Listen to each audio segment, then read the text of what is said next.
Zeldman.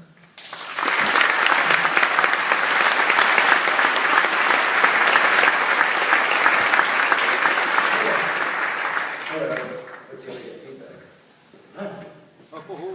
Good Lord. Oh my God. Thank you. Thank you. Okay. Before I came out, WTC called and asked if I could change this to the 10 suggested recommendations of web design. But I was committed, so here we go. The idea of this talk is that all of us make pretty good websites, but we're here because we really want to make great ones. Rule number one, commandment number one, is thou shalt entertain. This is the most forgotten thing in what we do. We've come a long way from the Wild West days of the web, the days when we did table layouts with Flash inside JavaScript, inside Inception, inside like pizza, inside a turkey, and all that stuff.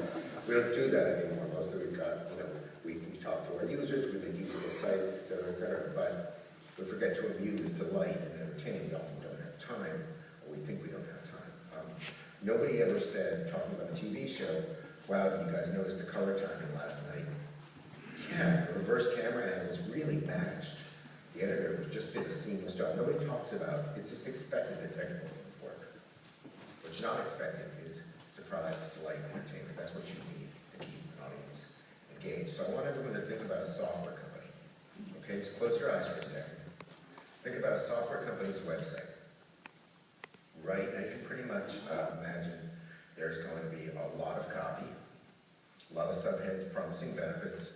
There's probably some packages down one side or the other, right? Packages you can click on.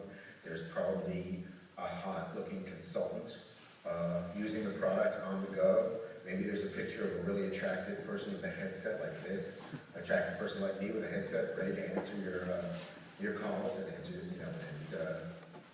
help you figure out how to use the software. Right? That's okay. You can open your eyes if you can actually close them. Thank you if you actually close them. It's awesome of you.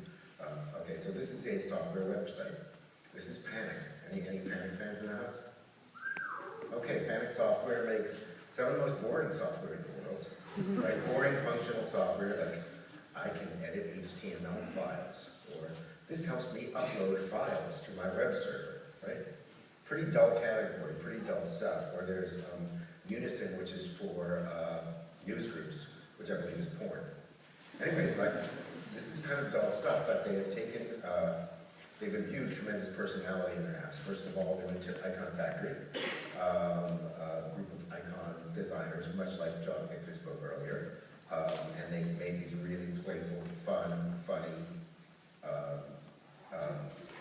icon, avatar, logo combination themes, right, to represent their products. They have almost no copy on the page. The first word on the page is hi. Completely useless, right? Who says that anymore? That's like a 1990s thing. Hello, welcome to our website. It doesn't make any sense. No need for it. But it's friendly. It's one sentence. It's friendly. It's close. They have a logo that looks like someone threw glue at the screen. They have a funky little typeface. Everything about this is fun and playful. And as a result of that calculation and those strategies, they have a very loyal following. Their product, for instance, their product is loved. Their FTP product is loved in a way that other FTP products are not. You may say, well, where's the copy? And the copy actually shows up on touch events or on hover, and there's not much copy even there. You really have to click in to get more copy. You might say, that doesn't seem like the most accessible strategy, or that doesn't seem like the best marketing or whatever, and you might be right on both those counts. But it seems to work for this particular company. They probably heard Ling's presentation earlier, and were inspired by that. They followed their own muse and did their own thing, even though they wrote some rules. This is a list apart. Any list apart readers? Thank you. Okay, so List Apart publishes really interesting articles with horrendously dull titles like Environmental Design with Device API. And I can tell you what that's about. I could spend an hour talking about environmental design with device API, or I might be the wrong person to do it. And you'd be fascinated because you're web nerds like me. But it sounds incredibly dull. So we liven it up. We have a staff illustrator, Kevin Cornell, who's a wonderful guy. He has evolved a visual language that just belongs to him. That's like nobody else's. And Here's the device, I guess the device API is the light that's waking up the children. I'm not sure what's going on. It doesn't make a whole lot of sense. It's Kevin Cornell's visual language. And you just get it, it's just part of the flavor. It's kind of New Yorker magazine feeling a little bit. It gives sort of elegance and whimsy and weirdness to the magazine, and it brings life to artists that might otherwise seem unengaging, at least from their titles. Here's the dullest title we've ever run. A list of Part 5.0, bless you. And as you might guess, a list of Part 5.0 is about a redesign.